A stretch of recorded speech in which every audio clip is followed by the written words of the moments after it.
So this is another one of the McGill Big 3 exercises. So it's for training the core and getting good stability through your whole spine, being able to control your spine well. And McGill's works generally about getting more stiffness in the spine when there's too much laxity or movement.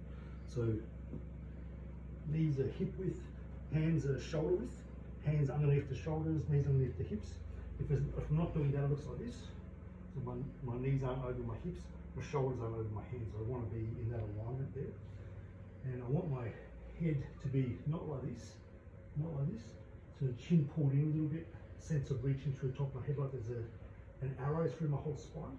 And we want to be neutral spine, so it means that if I go all the way arch in my lower back, all the way arch here, and I find about the midpoint where the back is flat or almost flat here.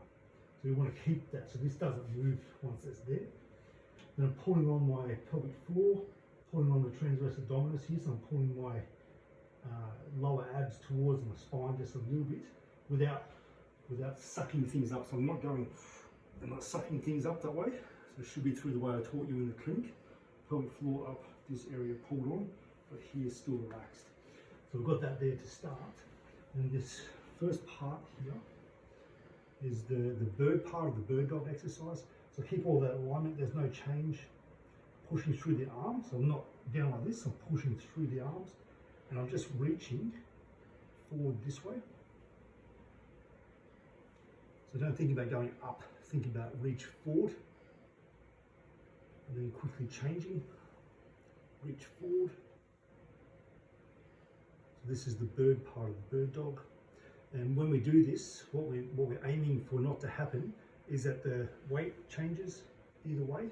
So that commonly happens, the weight shifts, or the arm loses it here, or the back arches, or the head does something.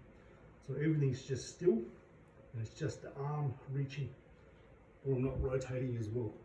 So to progress that part, knee on top of the band, and I'm reaching exact same thing.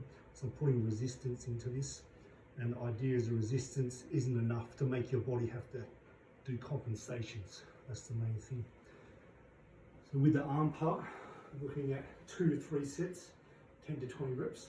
The bird dog part is right arm, left leg extend. And there's a clip already on the portal to do with how to move your leg backwards. But the main thing is you reach with your heel. So I've got all those alignments I just talked about. So I'm reaching, pushing through with the heel. Back down, reaching through with the heel.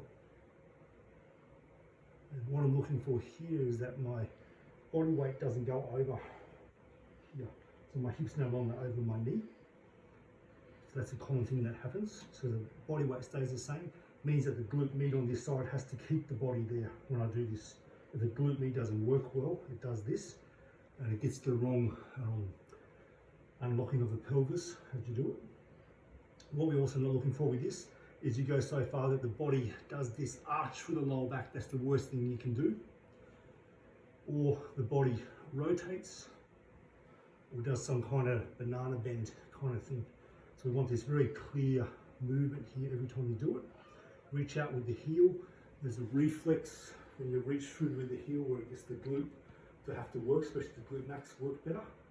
If you reach through with the ball of the foot, it generally gets the quad activating more, which is useful for different exercises. And for that bird dog exercise, we're looking at 2 to 3 sets, about 10 to 20 reps, and it can be loaded with the bands as well. And when you're loaded with a band, you're just generally doing the one side.